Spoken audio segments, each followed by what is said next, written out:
kattakon rahmat taqdimot uchun.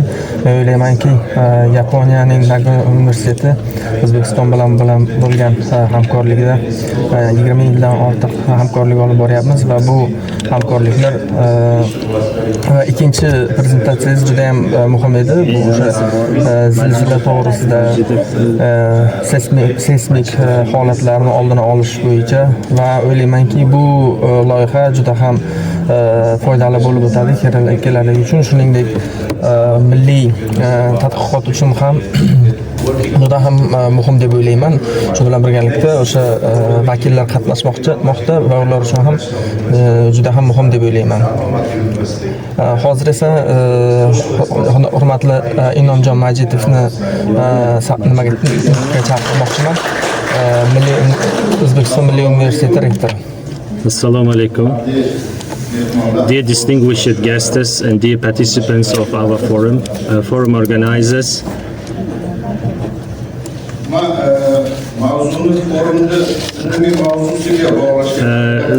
So I tried to strive to exceed to unite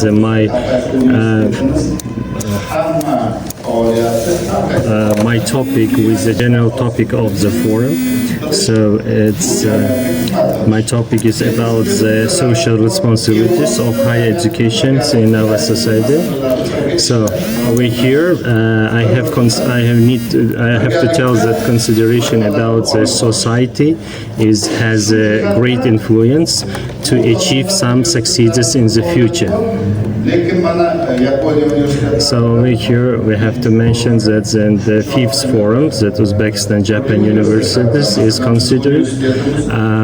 For example, our universities with the Kyushu universities has deep collaborations with their teachers are working in our universities, teaching.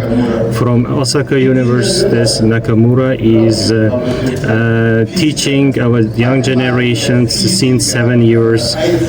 He is teaching from physics, chemics, astrophysics, mathematics, and as natural sciences. In these fields we have the deep collaboration with them. But in the humanitarian field we are a little bit passive. So if we consider these fields, we can exchange our experiences, because there is so many aspects of the science, like sociology, psychology, philology, and so many aspects of the sciences. So all of us are starting the societies, and if we together try to help the collaborative projects, we can achieve in some successes in the field. If we learn how this project works in other nations and the countries, we can come to the exact solutions in it.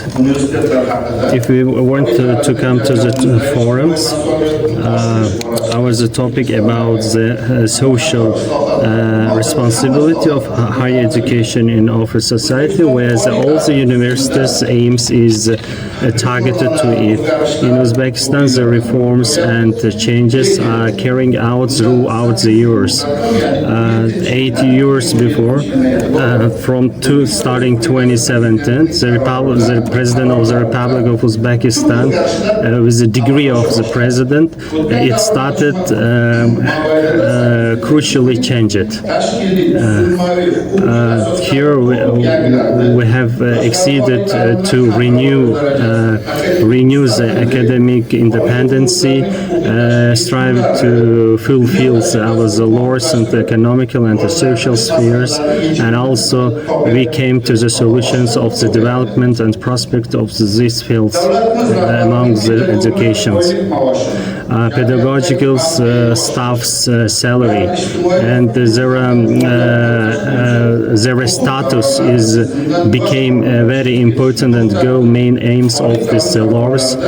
And in the higher education, science and innovations, it became one of the most challenging and contributing fields. And it gives its own perspectives, carries. The staff is considerate. Nowadays, carriers, staffs, preparing staffs, carrying the research works. Research works became the most important in the life of the humanity. The social economical the field is carries the social economical growth, and this conceptions became most important in this field, and we have to mention about its wide broad and functions as well.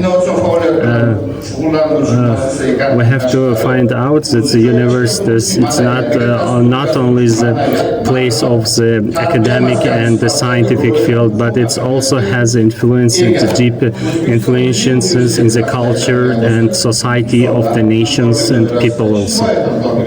So if we consider that the social collaborations, for example, institutions and universities has a deep collaborations with secondary educations of the schools, we can consider that the universities have the deep contributions in the tourism and hospitality fields.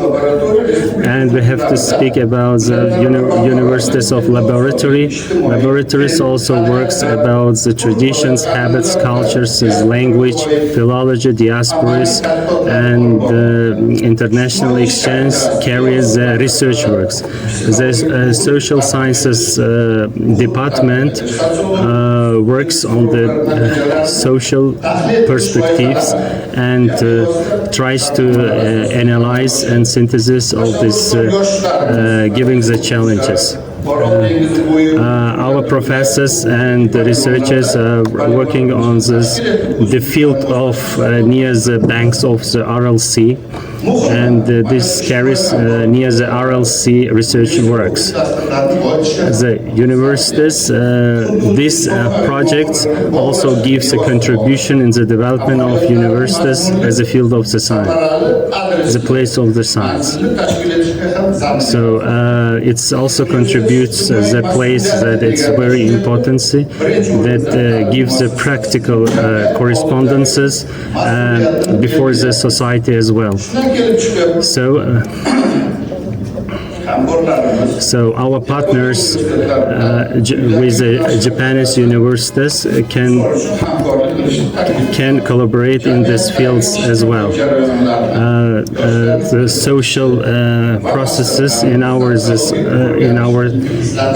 the social responsibilities among our societies, the regions, cities, prosperous development of the cities and regions, giving the positive backgrounds and development in the fields, in the field of the collaboration. As a most important thing for the universities group, it's navigating and supporting the social perspectives and development among the staffs of the universities, and it gives also the crucial relationship among the universities and between the universities of two countries. Thank you very much for your appreciation. Thank you very much, Mr. Majidov.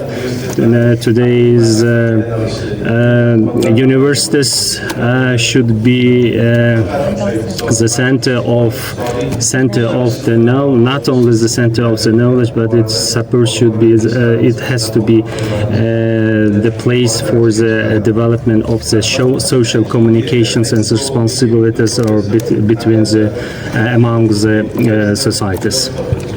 Keyingi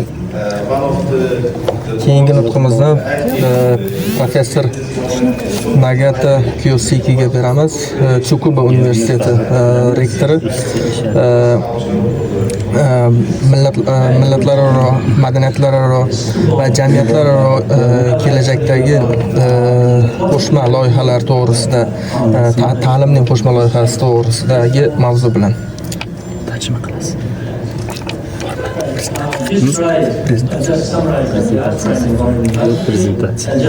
Bu slaydda men bir o'sha oliy ta'lim sohasidagi universitetlarning birinchi loyihasi to'g'risida aytib o'tmoqchiman. Va bu Yaponiyaning eng katta o'sha ilmiy loyihalaridan bittasi hisoblanadi. 30dan ortiq milliy institutlar va xususiy universitetlar faoliyat olib borishadi. O'sha Tsukuba universitetida. Va bu yerda ko'rishingiz mumkin bizning o'sha bakalavr va tayyorlov kurslaridagi talabalarimiz haqida ma'lumotlarni olishingiz mumkin va jismoniy tarbiya va san'at dizayni yo'nalishlarida ko'rishingiz mumkin.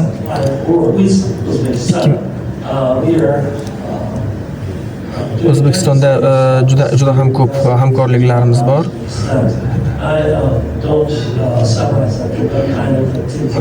Men albatta hozirda ma'lumotlarni birma-bir aytib o'tolmayman, lekin men aytishim mumkinki biz o'sha muvaffaqiyatli hamkorlikni amalga oshirib kelmoqdamiz. Va bu slaydda biz o'sha xalqaro hamkorliklarimiz, tarmoqlar to'g'risida ma'lumotlarni olishingiz mumkin. Ularning orasida juda ham va bularning orasida juda ham kuchli do'stona tarmoqlar, hamkorliklar olib borilmoqda.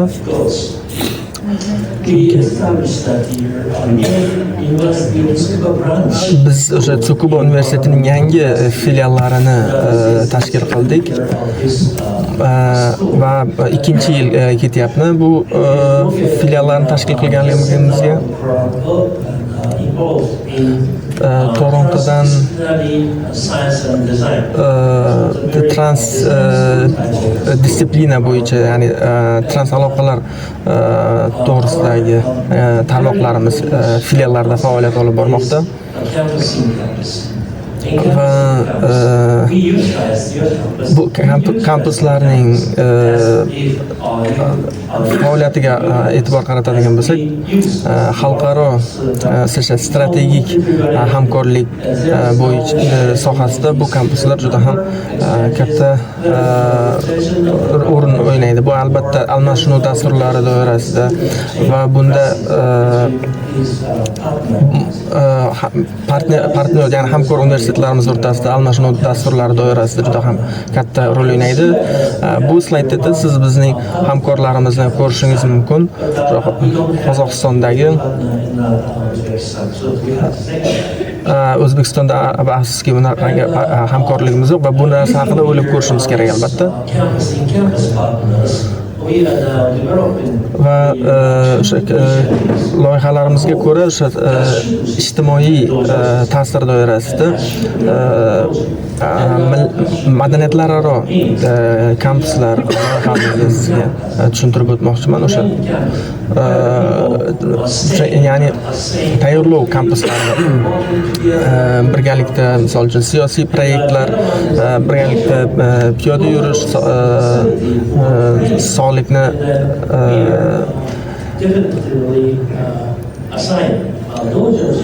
va bu tizimda ko'rishimiz mumkin. O'sha Yaponiyadan tashqari ham boshqa hududlarda amalga oshirilmoqda. Va hozir men sizga bir nechta misollar ko'rsatmoqchiman.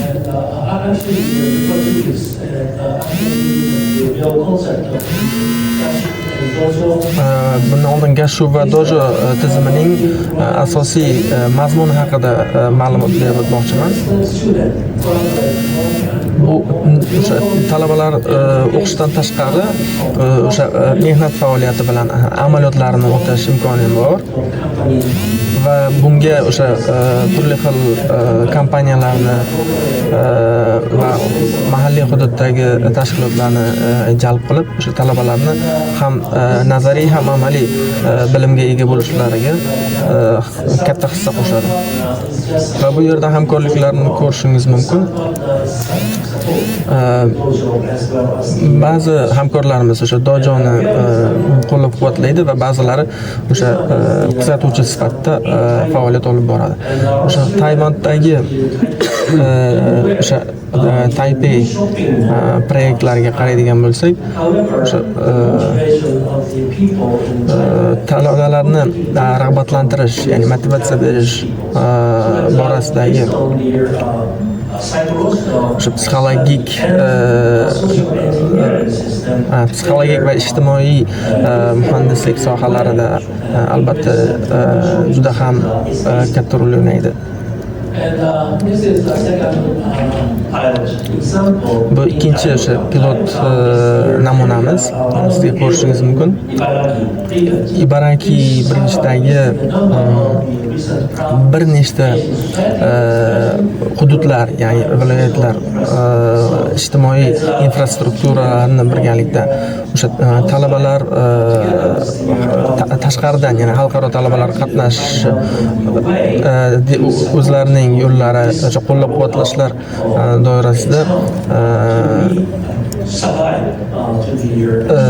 Sabay tizimida o'sha loyihalarni amalga oshirib kelmoqda.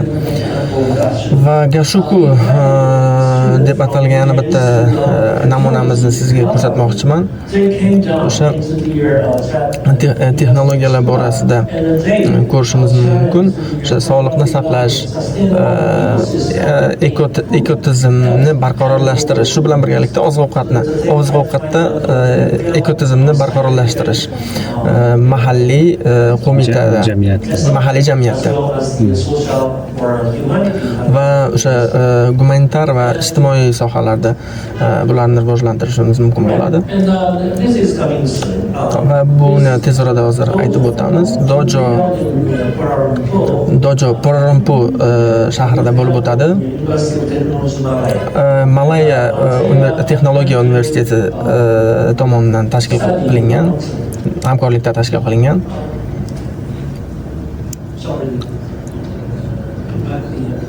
Kechirasiz.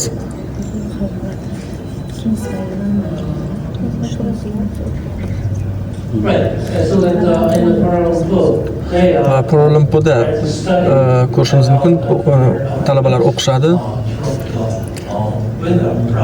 O'sha tropik muhitlarda joylashgan hududlardagi iqlim muammolarini o'rganishadi. Masalan, tabiiy ofatlar to'g'risida aytishimiz mumkin. Va bu muammolarni yechimlariga to'xtalib o'tishib, o'sha yechimlari bo'yicha tadqiqotlar olib borishadi. Texnologiya universitetlari, shuningdek Osiyo hamkorlik universiteti va bu tizim Sogot Japan Vajo kampus tomonidan o'sha onlayn masofaviy tizimlashtirilgan holatda qo'llab-quvvatlanadi. Va 70 ta universitetlar bu tizimga a'zo bo'lishgan. Ular ingliz va yapon tillarida o'rganishi mumkin bu tadqiqotlarni. Va hozir biz bitta narsani o'ylashimiz kerak. O'zbekiston bilan bu loyihalar borasida nimalar qilishimiz mumkin? O'zbekiston universitetlari va Yapon universitetlari o'rtasidagi va bu loyihalar, bu faoliyatlar bo'yicha albatta bu yerda markaz o'sha ilmiy tadqiqotlar va ana shu yo'llar doirasida O'zbekistondagi universitetlarni markaziy universitetlar sifatida ham ko'rishimiz mumkin. E'tiboringiz uchun kattakon rahmat. Kattakon rahmat ajoyib taqdimot uchun va umid qilamanki hujjat topshirmoqchi bo'lgan El-Yurt Umidi jamg'armasiga hujjat topshirmoqchi bo'lganlarga juda ham katta imkoniyat bo'ladi. Ularni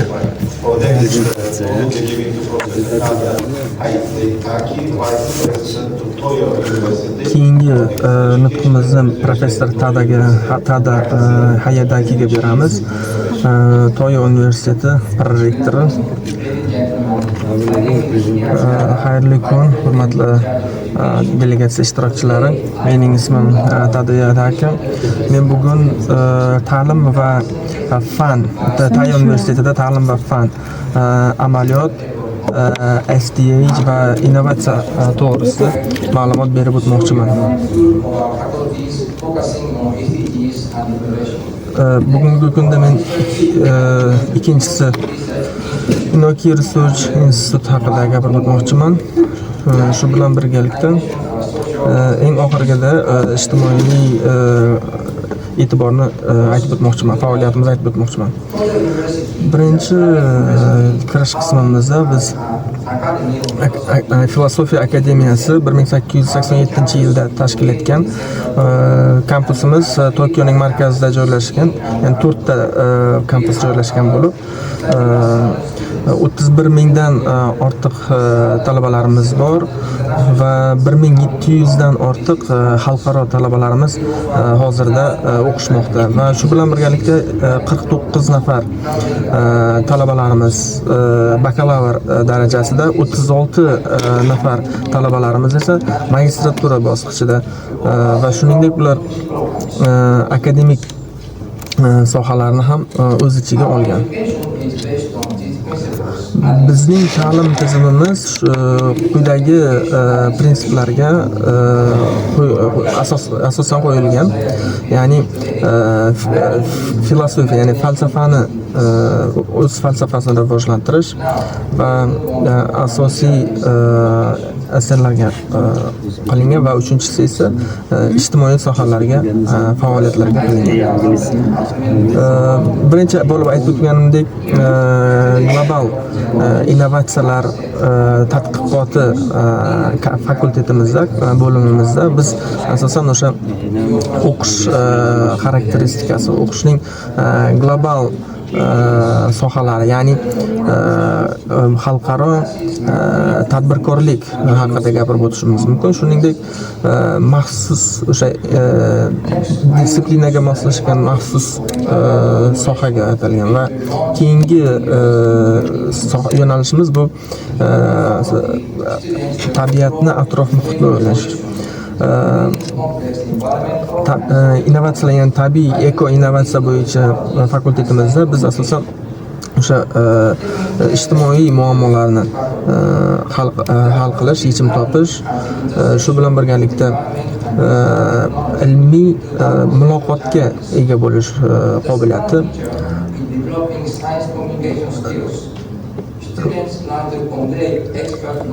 talabalar o'sha mutaxassislardan ilmiy ma'lumotlarga ega bo'lishadi va buni amalda joriy etishadi. Uchinchi xususiyati esa bu o'sha tabiatdagi amaliy tajribalarga asoslangan xususiyat hisoblanadi. Bu o'sha tabiatga do'stona munosabatda bo'lish xususiyati, ya'ni texnologiyasi deyishimiz mumkin. Endi esa keling bizni o'sha ilmiy tadqiqotimiz loyihasiga e'tiboringizni qaratsak, ya'ni inoji hayot ma'nosini bildiradi. Bu albatta falsafa Enro Imnoviy falsafaga asoslangan va buning asosiy afzalliklaridan bittasi bu o'sha kelajakdagi jamiyatga eko toza bo'lgan muhitni yaratish. Va bu yerda ko'rishimiz mumkin eng muhim bo'lgan proyektlarimiz bo'lishi mumkin. Bu usullar turli xil yo'nalishlar bo'yicha o'z faoliyatini olib boradi.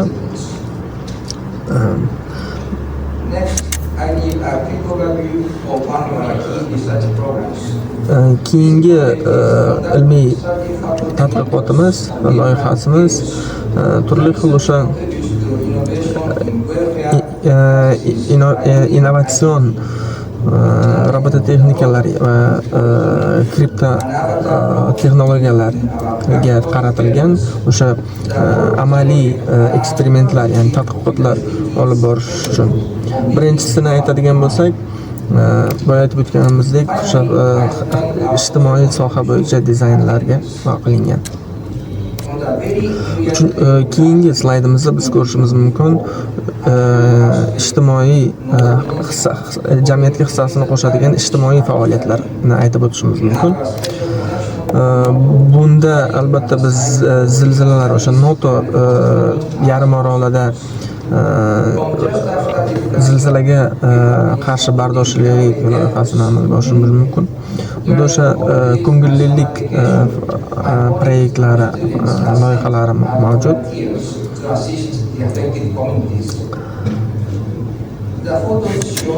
Bu suratda ko'rishimiz mumkin volontyorlarimiz, ko'ngillilarimiz o'zlarining yordamini berishmoqda. O'sha zilziladan zarar ko'rgan hududlarda o'z faoliyatini olib borishmoqda. Bizning ta'lim va tadqiqotimiz innovatsiyaga asoslangan va ijtimoiy hissa qo'shishlarga ham bog'liq. E'tiboringiz uchun kattakon rahmat.